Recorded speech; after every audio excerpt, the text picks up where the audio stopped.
controlled townsfolk, tears streaming down her face as she swung the sledgehammer with desperate strength. Her pleas for them to remember who they were fell on deaf ears, the malevolent control of the doll too strong. She managed to knock a few of them back, but the relentless attacks were taking their toll. She turned her attention back towards the doll, only to find it had now controlled even more townsfolk. Walter Sith, a hulking firefighter and part-time bare-knuckle boxer, had fallen under the doll's influence. The doll perched on Walter's shoulder, giggling like a macabre field general. It pointed a porcelain finger at Emmeline and squeaked, "Murdera infantum."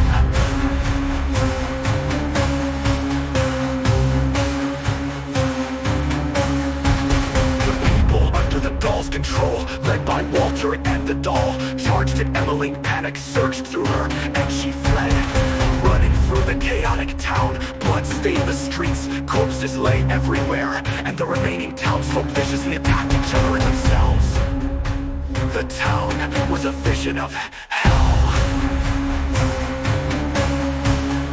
Emmeline led her pursuers toward the cart and display case. She tripped and fell, and Walter, controlled by the doll on his shoulder, bent down and grabbed her by the neck, lifting her off the ground. She struggled, turning purple, but managed just before the point of passing out to swing the sledgehammer, awkwardly smashing the doll. The doll screamed as it broke apart, its pieces shattering on impact with the ground. This caused a temporary loss of its control over its minions, and Walter dropped Emmeline in the background. People still brutalized each other and themselves, but the immediate threat had lessened.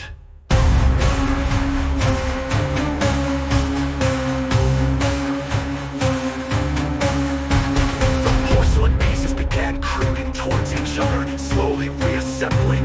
The people the doll had controlled renewed their efforts and started approaching Emmeline again. She scrambled to her feet and positioned herself behind the display case on the cart as they approached her.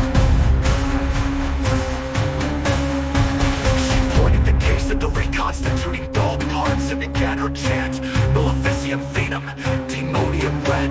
The individual porcelain pieces screamed with the same unsettling childlike voice that the intact doll had. Emmeline continued chanting, her voice growing stronger with each repetition.